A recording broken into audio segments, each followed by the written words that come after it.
Welcome back to Unmasking the Trans Movement with Jon Uhler.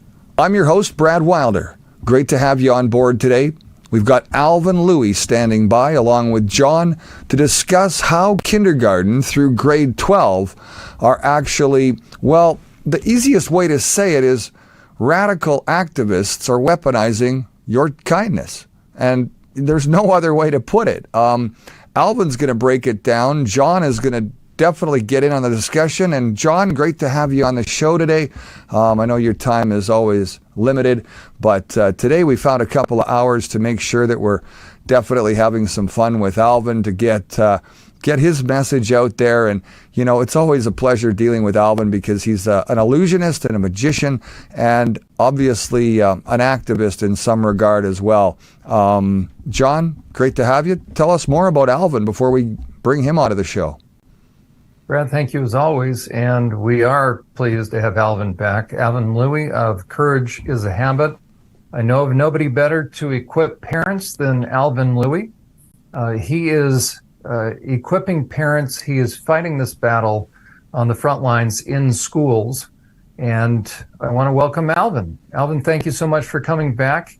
I am thrilled that Brad and I are both thrilled that you are back. You are a wealth of information. You were recently featured on the Glenn Beck program. You are now, your name is getting out there as far as Courage is a Habit and the work that you are doing. It's expanding. It's strategic, and parents need to know how best to take back their schools and to understand that predators, they really play us for fools. They will leverage our ignorance, and one thing they love to do is play upon our kindness. They look for nice people, and you and Courage is a Habit are here to help us understand how they take our kindness, those that are pushing the trans movement, the great trans deception, as a way of accessing our kids, grooming them and influencing them emotionally and mentally. They're playing upon our kindness. Talk to us about the resources of Courage is a Habit. Introduce your website to the audience and then take it away. You're going to show us some key things that are available to parents. And if a school, if a private organization would like to have you come in, I want to encourage organizations to hire you. You come in on a consulting basis and you help schools, you help groups of parents really begin to formulate a good methodical plan to help protect kids. Yes, sir. Well, I appreciate you both having me back. I love the work that you do, Jon. And, I learned a lot from you and the work that you do. So, my name is Alvin Loui. I'm from Courage is a Habit. I run this organization. We have a wonderful small team that takes complicated indoctrination tenets and tries to break it down and distill it down into bite-sized resources and tools that the average parent, the key is the average parent can understand. But most importantly, we always make sure that there's a call to action, that we're asking them to do something. We're suggesting them to do something that actually will make a difference in protecting your child. Because a lot of times, a lot of the organizations or people writing about these things will expose what's happening, but there's no action plan for the parents. And so what happens is you have outrage, but no outlet. And the outrage without outlet ends up actually working against the parents because then they'll just feel hopeless and overwhelmed.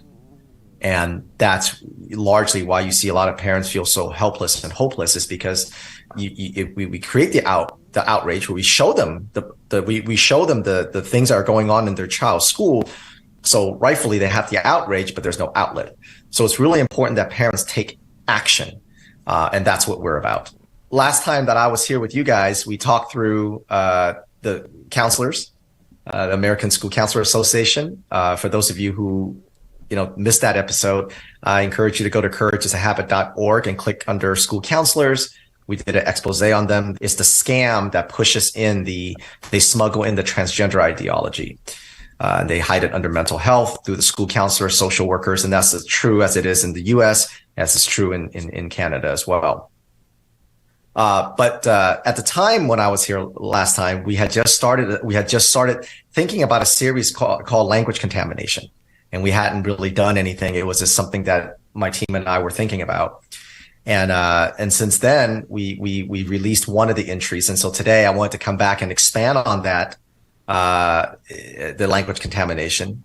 But before we get into that, I want to lay a groundwork for everybody that we can talk a lot about the technical aspects of how things are happening in schools, the books, the social emotional learning, the political aspect of it, to try to brainwash kids to believe America's oppressive, and obviously the transgender ideology, confusing children and then separating them from their parents because their parents don't agree with it.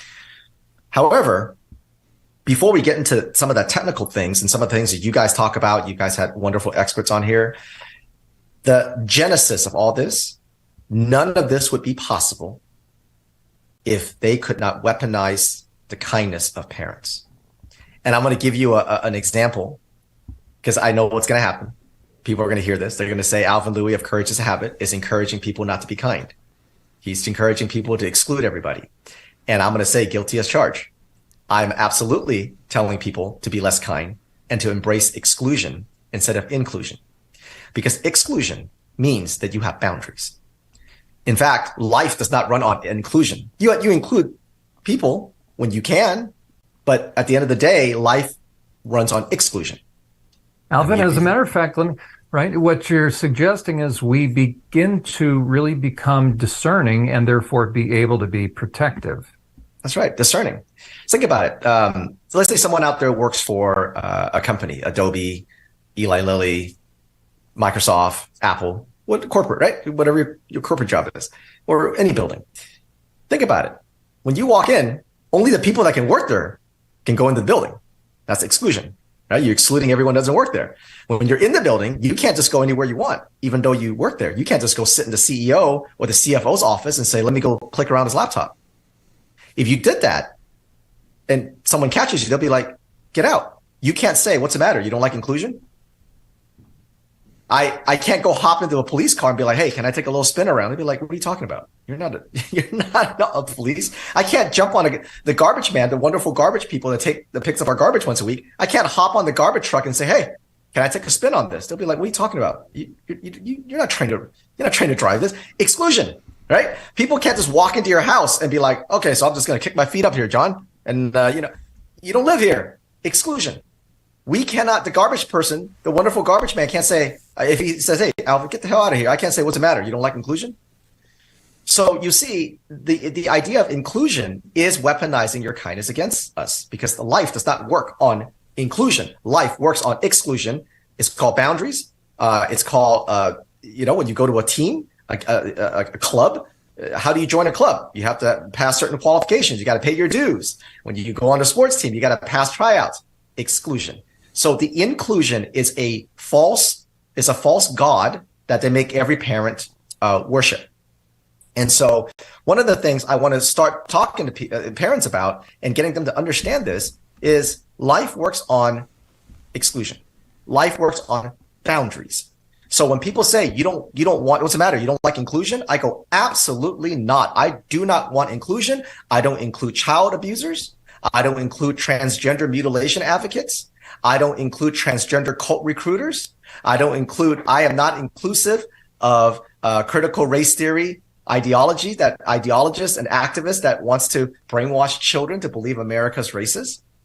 I am very, very not inclusive of a lot of people. I am not inclusive of people who believe that beautiful, perfect beings need to be chopped up, need to be mutilated in order for them to be themselves. That is child abuse, and I am not inclusive of any of that. There's a lot of things I'm not inclusive about. And parents need to draw those boundaries. The reason why we're here is because they kept pushing your boundaries over and over again, little at a time. And now they're coming after your children. They're removing the healthy breasts of your daughters. They're castrating your sons, your minors, and still they're calling you a transphobe, and a lot of people are backing away. How in the hell did we get here? We got here because they weaponize your kindness against you. Okay. So they whip you with your kindness. They take advantage of your kindness, all the while telling you how unkind you are. Now, I'm going to give you a quick imaginary city. In America here, America is one of the most welcoming, diverse places on the planet in human history. We are a melting pot. But imagine today, let's say there's a city somewhere in America, okay, that's full of bigots and racists and transphobes and homophobes. Just imagine that for a second. Imagine there's a real city out there. There doesn't exist. This is all largely, racism is all trumped up, manufactured these days. If there's a racist out there, he's an asshole. There's laws and there's policies galore that keep that from happening, right? There is nothing that a black person, a white person, or an Asian person can do that a white person can't. It's all nonsense, right? And so imagine, though, if there's a city out there, there's a little town full of racists and bigots, okay? Just imagine it. So here comes the social emotional learning brigade. Here comes the BLM people. Here comes the transgender activists. And they go, hey, you need to put this policy in. Hey, you need to put this flag up. Hey, you need to put this book in there. And then these people are like, what are you talking about? We're not putting that stuff in here. And they're like, what's the matter? You want trans kids to feel not included? They'll be like, yeah. That's it. No problem. What's the matter? You don't want black kids to be in this school and feel included? Yeah, we don't. Get out.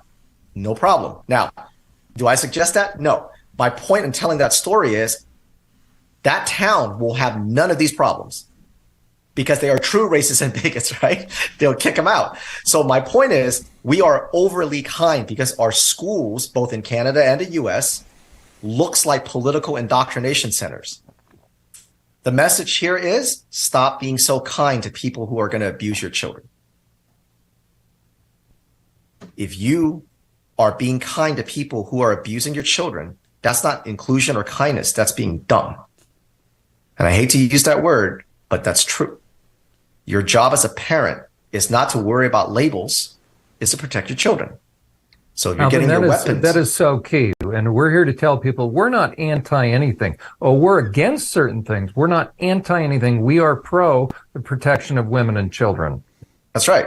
Well, we're pro protection of women and their spaces, locker rooms and bathrooms and sports. But I'm absolutely anti-transgender ideology. I'm anti-critical race theory. I'm anti a lot of things. Things that are about to. That's right. We're not anti any group of people. We are protective.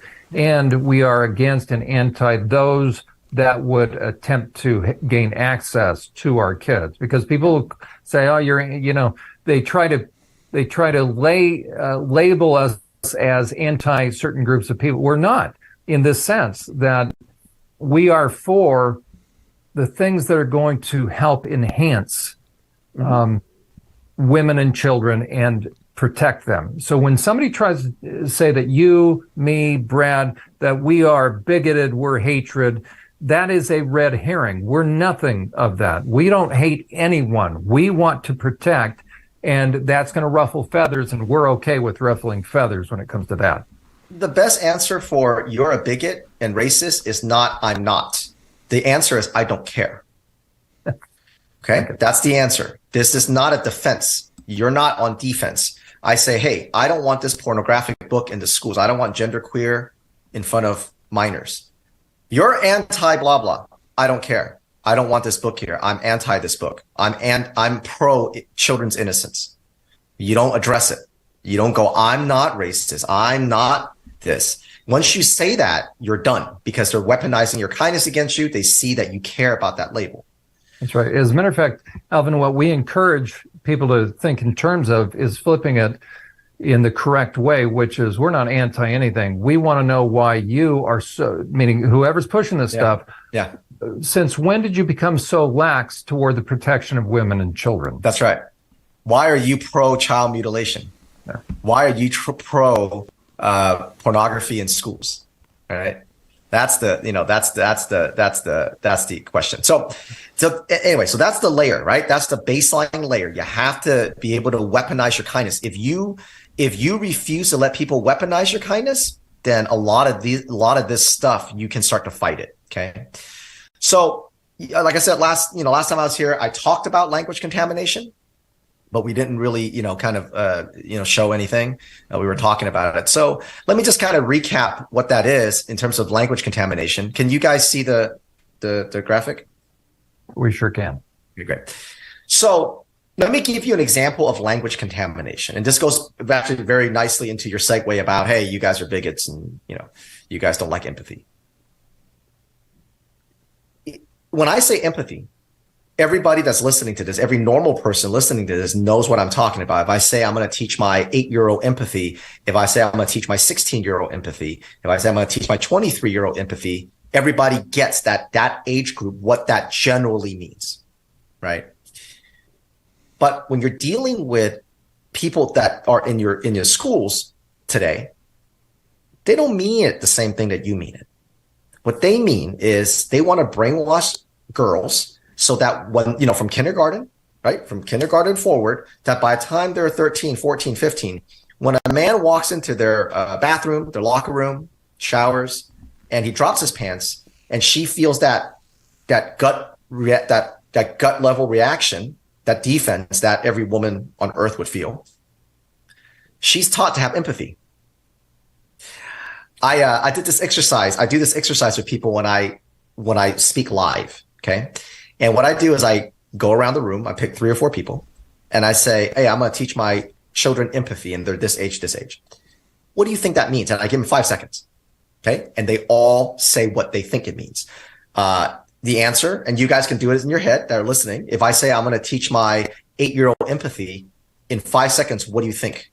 What are you guys thinking? Right. So the answer ranges from put yourself in someone's shoes, make sure that you have compassion for someone else, make sure that you see, have their needs before yours. That's the general gist, right, of empathy, the answers I get, right? So then when I go, well, now these transgender activists will brainwash brainwash your daughter to have empathy when a man walks in the bathroom. And then everybody recoils. No, that's not what I meant. But wait a minute, though. What did you just say? Put yourself in someone's shoes. Make sure their needs before yours. And this is again, weaponize your kindness. Because you as a parent would never, ever think that that's how they're teaching your daughter empathy. So when they tell you, what's the matter? You don't like empathy? What's the matter? You want kids to feel isolated? What's the matter? You don't like kindness? You don't want them to feel safe? Those are all language contamination. What they mean is they only want the kids that they manufacture and brainwash to feel safe. They don't care about the girls that don't feel safe. Mm-hmm. There are girls right now across the United States that are they don't want to go to the bathroom. They're holding it until they go home and they're developing infections and things of that nature. Where's the empathy for them? There's no empathy for them. So again, they don't have empathy for the kids that they brainwash to. Okay, the kids that they brainwash to believe that they're transgender, they don't have empathy for them too, because they're going to get on puberty blockers, they're going to get breast binders, they're going to go on surgeries, and that's going to pretty much end their life. They're going to make them lifelong medical patients. So obviously, this is cruel. There's no empathy. These people are some of the most cruelest people that ever existed, but they use words like empathy and kindness to shut you down. Well, they've rewritten words like empathy to shut you down. They've redefined the dictionary and the meaning of the word. Well, they use your vocabulary, but not your dictionary. They use your vocabulary, but not your dictionary. This is why we call it language contamination. It's not so much that they're redefining it, they're contaminating it. Redefining it would be if I said, hey, I mean empathy to feel somebody else's pain before my own, or put myself in someone else's shoes. They would say, no, empathy is about going to get a burger. That's rewriting define. They're not doing that. They're still agreeing with that definition. They're just applying it. It sounds like they're just teaching personal responsibility.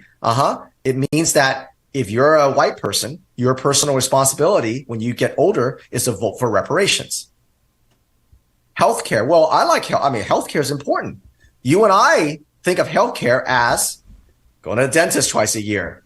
Making sure that you work out and eat well, making sure that you go to get your physical once a year, right? And if you're a certain age, you have certain tests done to be sure that, if you're a woman, you get your mammogram. That's what you and I believe healthcare is. What they mean is putting children on puberty blockers, making sure that they have breast binders and penis tucking and surgeries without parents' consent. Because if you fight back, they're like, you're against healthcare. You're against healthcare for all. Language contamination. And then good people go, oh, no, I want healthcare for everybody, weaponizing your kindness. So when you recognize that cadence, you just don't fall for it. But if you don't recognize that cadence, you're going to fall for it every single time. And this is why this year we're going to start really pushing the psychology of what they're doing to parents, not just what they're doing to kids, right? Because we covered a lot of that last year in terms of how they're brainwashing the kids. In the first half of this year, we're really going to focus on how they're brainwashing the parents. Alvin, that is so crucial because, half the fun for white collar psychopaths is playing good people for fools and being able to work the parents. Plus, they're grooming the parents to gain access to the kids. So that's going to be a tremendous focus that you're going to address. We address this. I'm aware of our time constraints on this first portion of the program.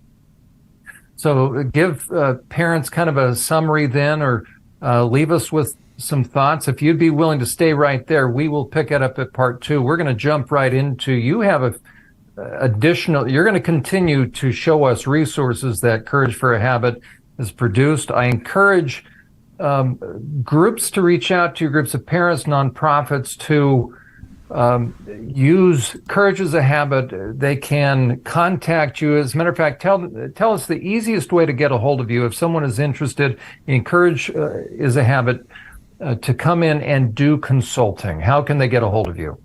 The easiest way is to go on to courageisahabit.org or drop us an email at team@courageisahabit.org. That's team singular, team@courageisahabit.org. Someone will get back to you, and we'll schedule a meeting, talk about logistics. We come into your school district.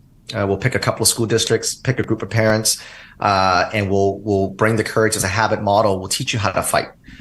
We dive very, very much deep into things like language contamination, social emotional learning, what's cultural responsive teaching, what's restorative justice, what's grading for equity, why is math racist. So we teach you how to fight in a very detailed ways that obviously I'm not going to share here in a public conversation. But we teach you how to fight, and then hopefully that you can then model it and spread it around the rest of your school districts. And then you start to kind of stop the bleeding and then start getting some of this stuff out of your schools. Parents and other good protective people, nonprofits, churches, you need to contact Alvin.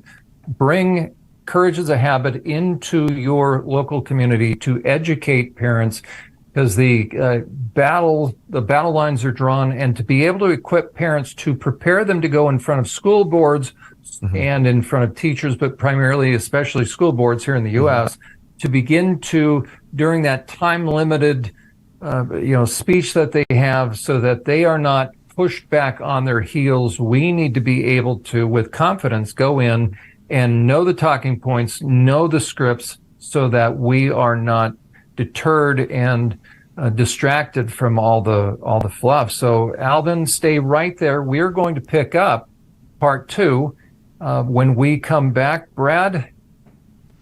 The one thing that comes to my mind, and you both talked about it just briefly, was that the USA, America, this transcends into Canada and other countries around the world. This isn't just focused on one specific area of Canada or the U.S. This is a language issue. This is definitely taking steps that are going to arm parents in a way that they can feel confident having a discussion with somebody who is challenging them and challenging their belief system. And that's what I love best about working with you guys.